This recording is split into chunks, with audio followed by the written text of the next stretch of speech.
Coming back from a trip, I found my bags on the sidewalk with a note. If you want to stay here, we have the garage. Signed, your loving daughter-in-law. Before the taxi arrived, I called the bank. I was the one paying the mortgage. Check, I'm glad to have you here.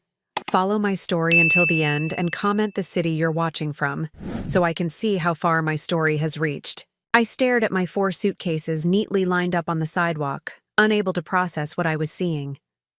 After a week visiting my sister in Colorado, all I wanted was to sink into my favorite armchair with a cup of tea. Instead, I found myself locked, out of my own home. Rain clouds gathered overhead as I picked up the note tucked under the handle of my largest suitcase. The handwriting was unmistakable, sharp, slanted letters that always seemed to be in a hurry. If you want to stay here, we have the garage. Your dear daughter-in-law. My hands trembled as I read the words again. I'd lived in this house for 35 years. Richard and I had built it together when Gregory was just a baby. We'd planted every tree in the yard, selected every fixture, painted every wall. After Richard passed away 2 years ago, I'd agreed to sign the house over to Gregory and Vanessa, legally at least. But I was the one still secretly paying the mortgage. I fumbled for my phone and dialed the bank before the taxi even pulled away, needing confirmation of what I already knew. Yes, Mrs. Wilson, we show your automatic payment of $1,867 went through last Friday as scheduled, the customer service representative confirmed. Thank you, I whispered, ending the call. A heavy drop of rain splashed on my forehead as I stood. There, 68 years old, staring at my belongings on the sidewalk. The sky opened up then, as if giving me permission to break down too. I should have seen this coming. The sideways glances between Gregory and Vanessa whenever I mentioned redecorating my kitchen. The not-so-subtle comments about senior communities, where I wouldn't have to worry about yard work. The way they'd rearranged the living room while I was visiting my sister last Christmas, moving my reading chair to the basement. Small things that weren't so small after all. The garage door was unlocked. Inside, a twin mattress had been placed against one wall, with a small nightstand and lamp beside it. My clothes had been hung on a portable rack.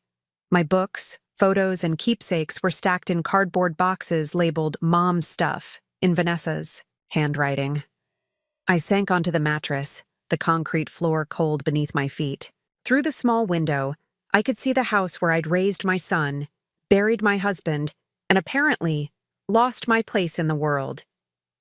My phone buzzed with a text from Gregory. Mom, we need the space. Vanessa has been asking for a home office. For months.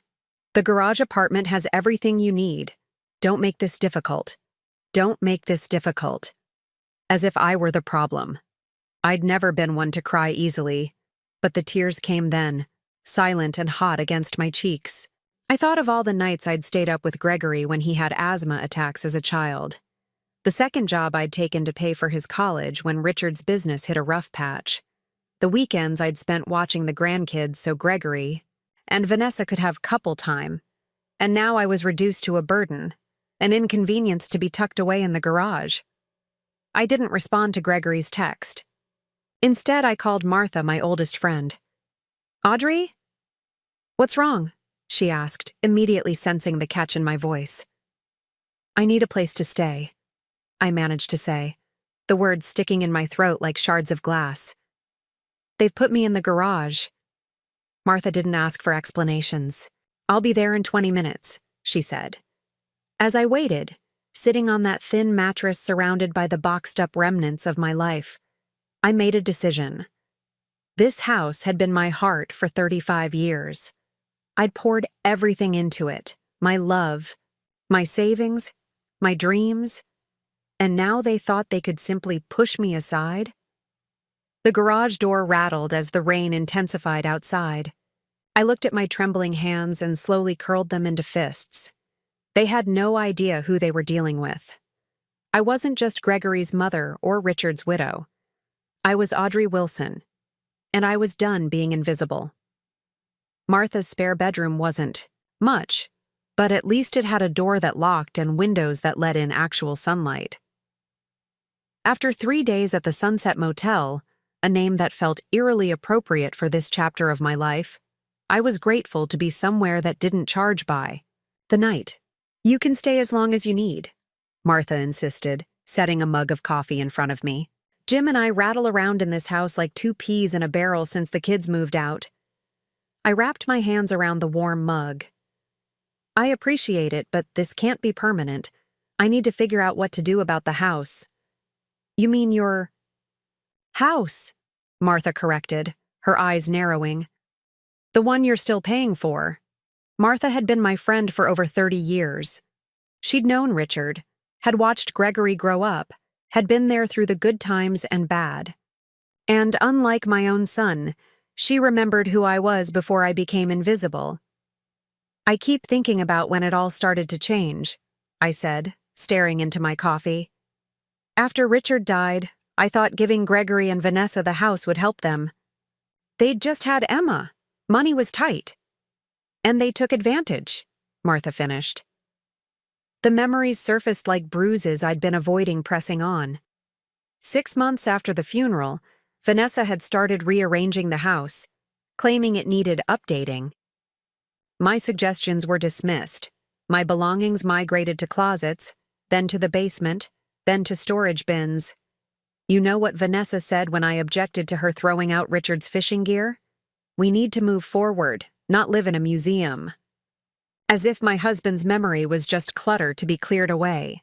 Martha reached across the table and squeezed my hand. "What about Gregory? Surely he stood up for you."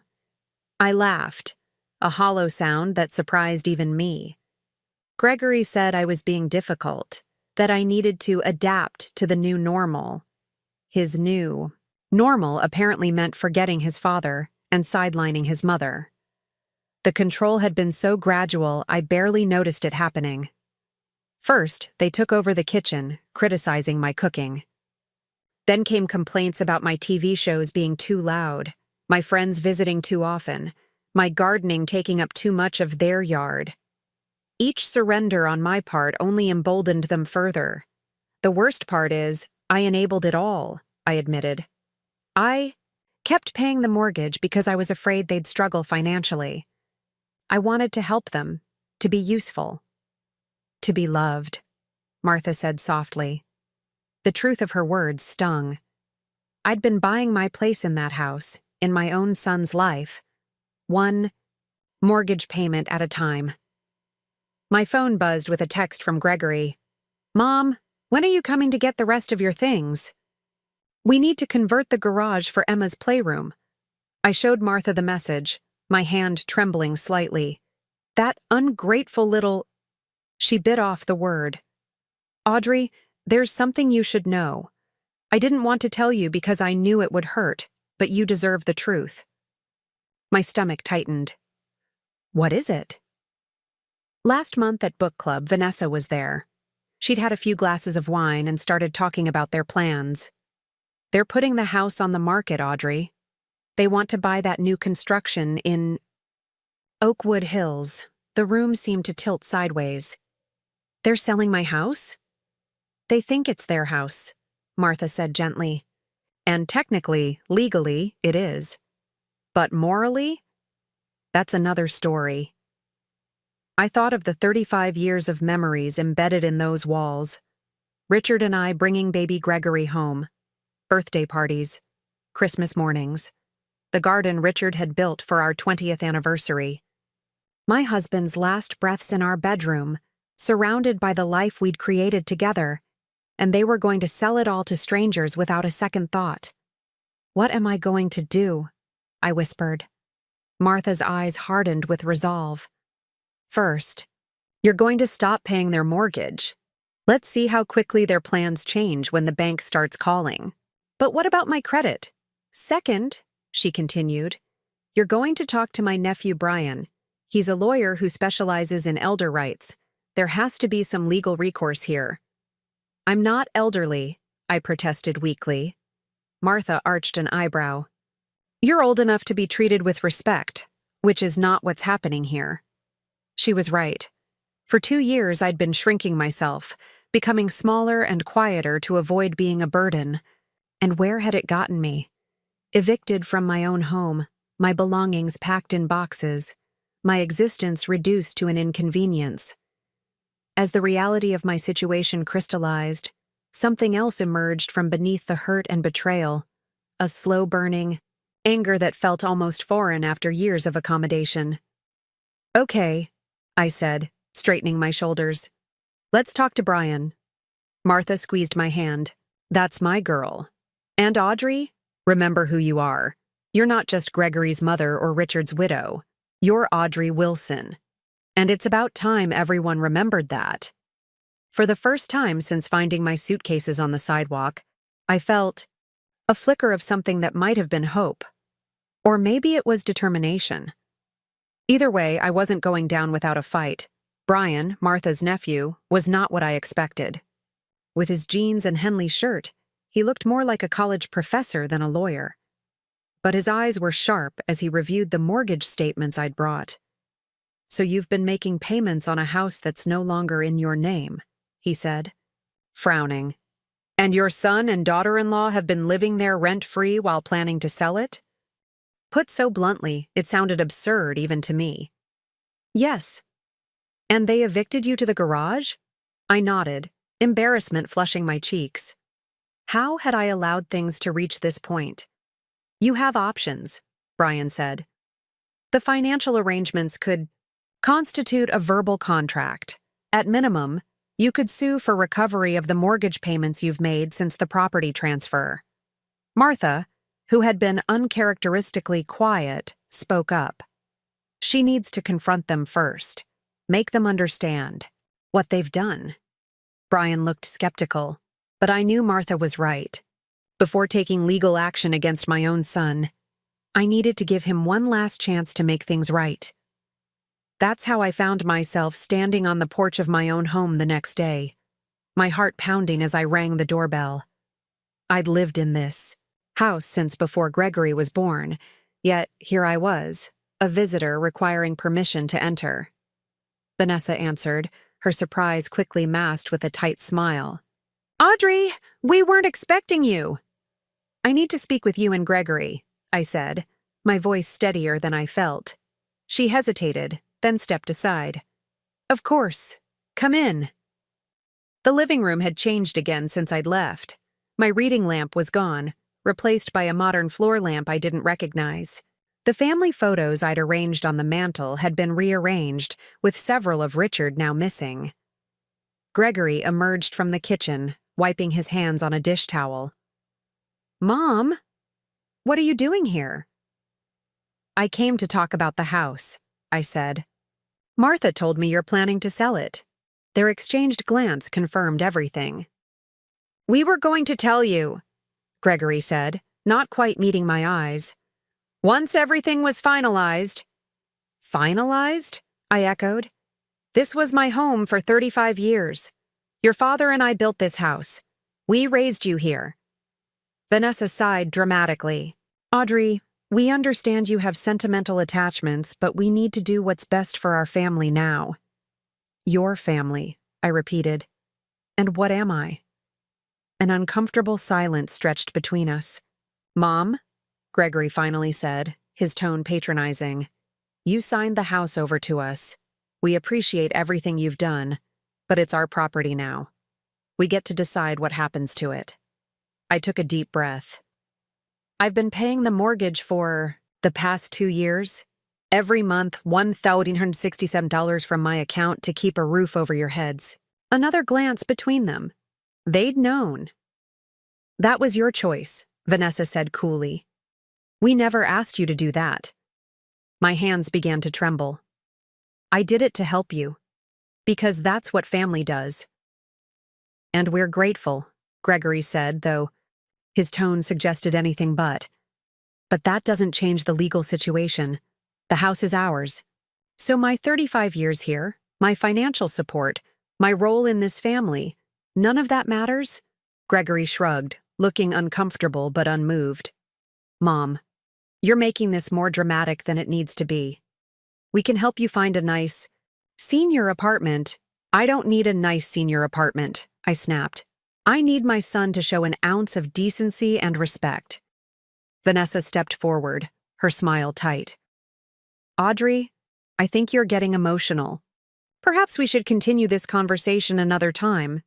That's when I knew, truly knew, that there was no fixing this. The son I'd raised, the boy I'd loved with every fiber of my being, was gone. In his place stood a stranger who saw me as nothing more than an obligation, a problem to be managed. I've stopped the automatic mortgage payments, I said quietly.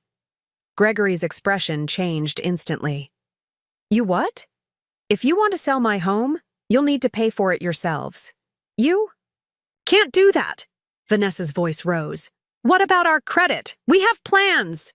Yes, I said. I hear Oakwood Hills is lovely this time of year. Gregory's face darkened. Mom, the house was Dad's gift to me. You know that. It was never really yours. The words hit me like a physical blow. Never really yours. 35 years of my life, dismissed in 5 words. I see, I said, my voice barely audible. Well, then I suppose there's nothing left to discuss. I turned to leave, my legs unsteady beneath me. As I reached the door, I paused, looking back at the son, who no longer saw me. Your father would be ashamed of you, Gregory. And for the first time, so am I. I walked out, closing the door softly behind me. The spring air felt cool against my hot cheeks as I made my way down the driveway, away from the home that had never truly been mine. Something had broken inside me today, but something else, something stronger, had been forged in its place. You did what? Martha asked, her coffee mug suspended halfway to her lips. I stopped the payments, I repeated, still shocked by my own boldness. I told them if they want to sell the house, they'll need to pay for it themselves. Martha set her mug down with a definitive thunk. Well, it's about time. Brian, who had insisted on joining us after my confrontation, looked less enthusiastic. It's a good first step, but we need to protect you legally. If your name isn't on the title anymore, you could be liable for the missed payments without any claim to the property. The adrenaline that had carried me through the confrontation was fading, leaving room for doubt to creep in. Have I made a terrible mistake? No, Martha said firmly. You've finally stood up for yourself. Brian tapped his pen against his legal pad. Let's be strategic about this. I'm going to contact the bank tomorrow, explain the situation, and see what options we have. In the meantime, you need to gather every shred of evidence that shows you've been making these payments. I nodded, thinking of the meticulous financial records Richard had taught me to keep. At least I had that. What about my things still at the house? I asked. Martha squared her shoulders. I'll go with you to collect them. If they give us any trouble, I still remember how to swing the softball bat from our community league days. Despite everything, I found myself laughing. Martha had always been fiercely protective, even back in high school when she'd confronted the girls who'd made fun of my secondhand clothes. I don't know what I'd do without you both, I said, my voice catching. Brian reached over and squeezed my hand. You're not alone in this, Mrs. Wilson. We'll make sure they don't take advantage of you anymore. The next morning, a call came from First Federal Bank. I answered with trepidation, expecting questions about the missed mortgage payment. Mrs. Wilson, this is Trevor Phillips from the mortgage department. We've received a request to discuss the situation with your property on Maple Avenue. I gripped the phone tighter. Yes, that's correct. I understand you've been making payments on a property that's no longer in your name. Our records show consistent payments from your account for the past 26 months. Yes, I confirmed. But I've decided to stop those payments. There was a pause, then, Mrs. Wilson, I don't normally do this, but would you be willing to come into the branch to discuss this further? I think there might be options you haven't considered. 2 hours later, I sat across from Trevor, a kind-faced man about my son's age, as he explained something called an equitable lien. Essentially, by consistently paying the mortgage on a property from which you derive no benefit, you may have established an interest in the property, even without being on the title. Hope fluttered in my chest. What does that mean exactly? It means you could potentially place a lien on the property for the amount you've contributed. They wouldn't be able to sell without addressing that lien. For the first time since finding my suitcases on the sidewalk, I felt a glimmer of control returning. "There's something else," Trevor said, lowering his voice slightly. "Your son called this morning, quite upset about the missed payment. He seemed unaware of how mortgages work. I wasn't surprised. Gregory had always relied on others to handle the practical aspects of life. First Richard and me, now Vanessa. And apparently my monthly payments. What did you tell him?" "That missed payments affect credit scores and could eventually lead to foreclosure proceedings," Trevor said. He didn't take it well. As if on cue, my phone buzzed with a text from Gregory. "Mom, we need to talk about the mortgage, ASAP."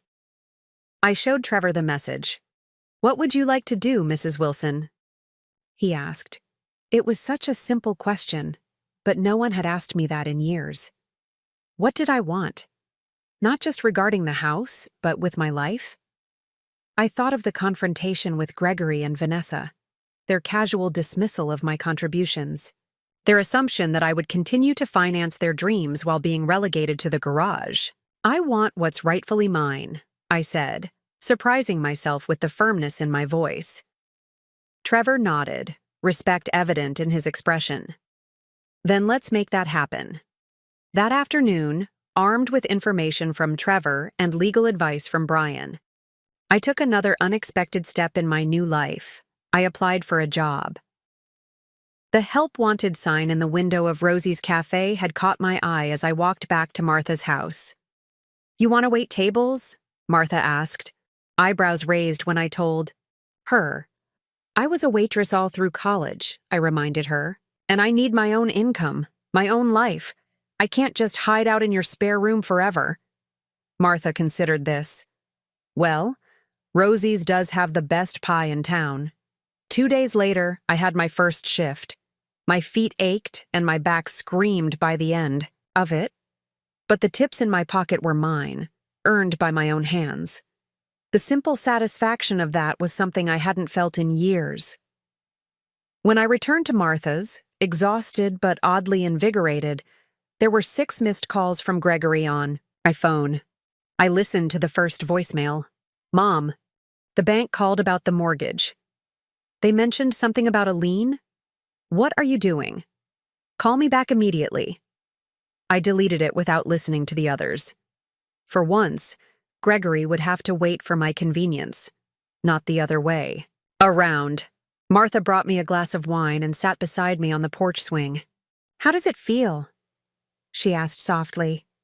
I considered the question, watching the sunset paint the sky in shades of pink and gold.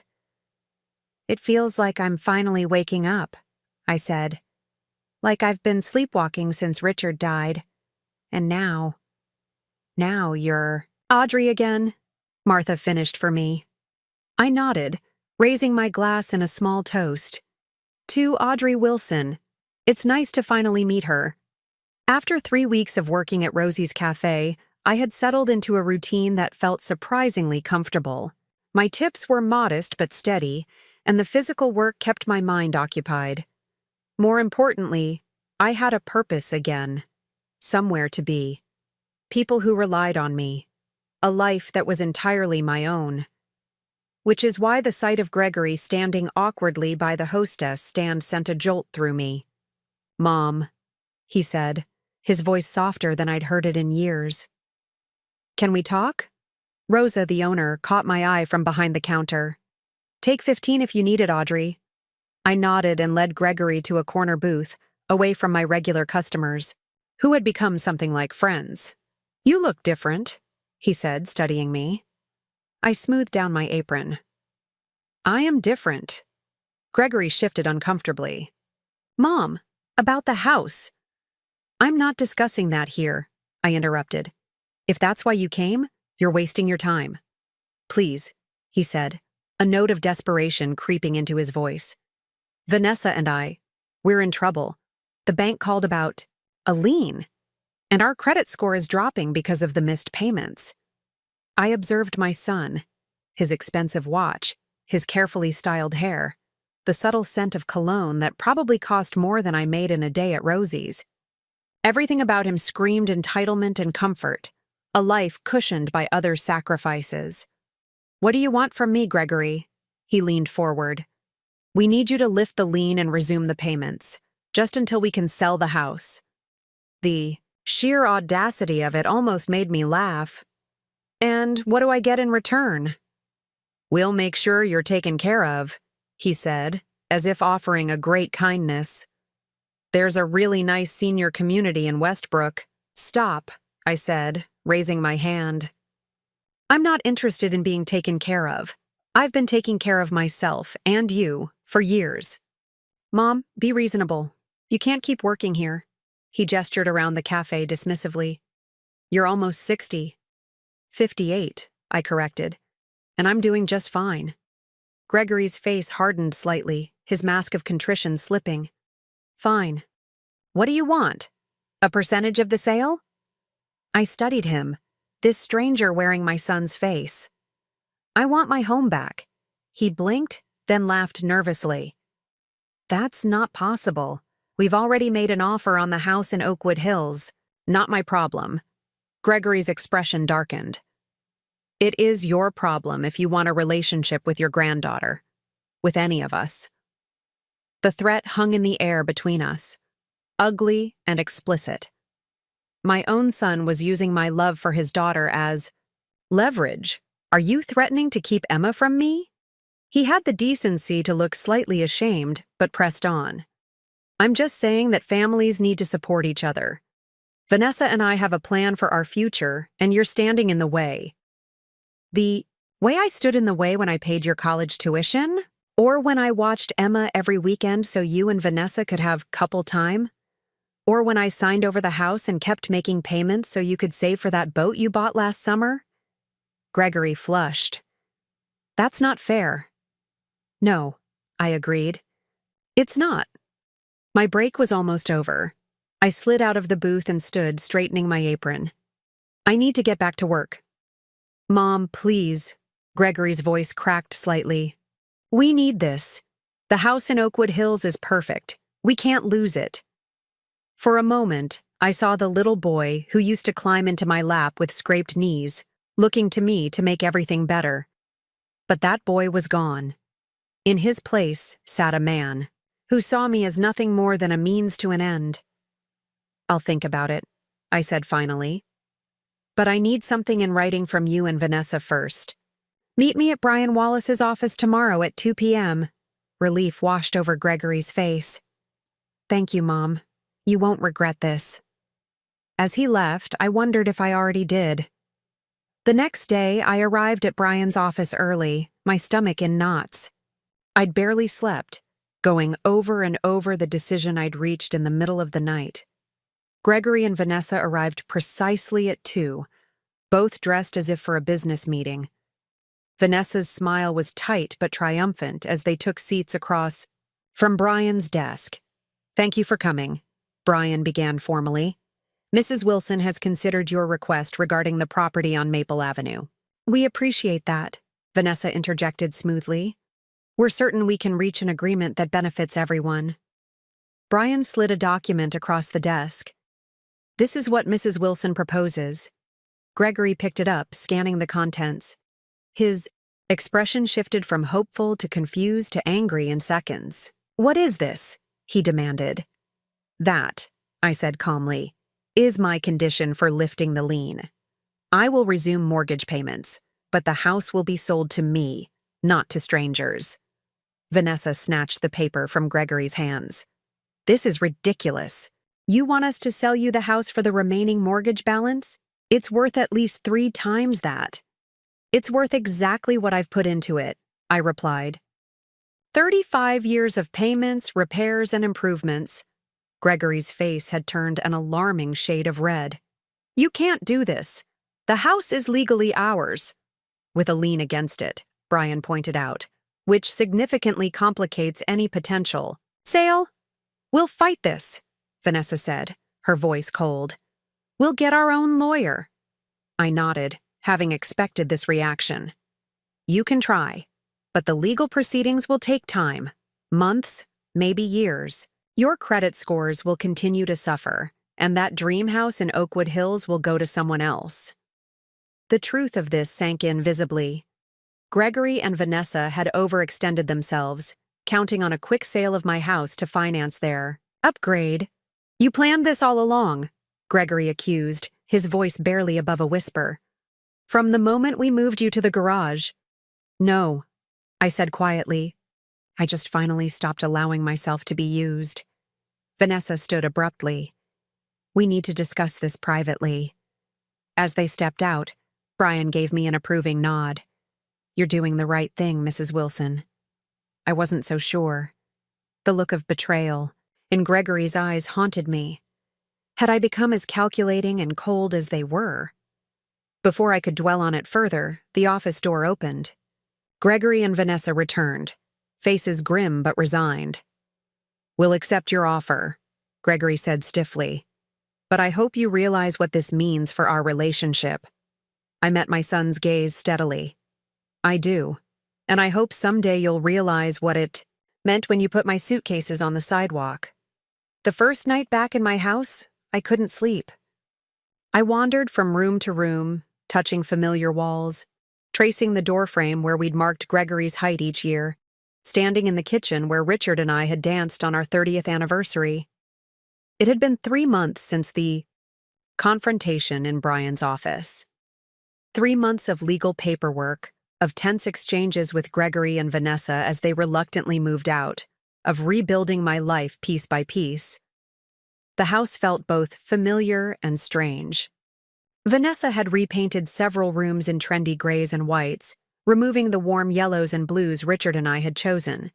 The kitchen had been remodeled with sleek, impersonal appliances, but underneath the cosmetic changes, the bones of the home remained, the squeaky third step on the staircase, the way sunlight filtered through the bay window in the afternoons, the slight tilt to the floor in the upstairs hallway that Richard could never quite fix.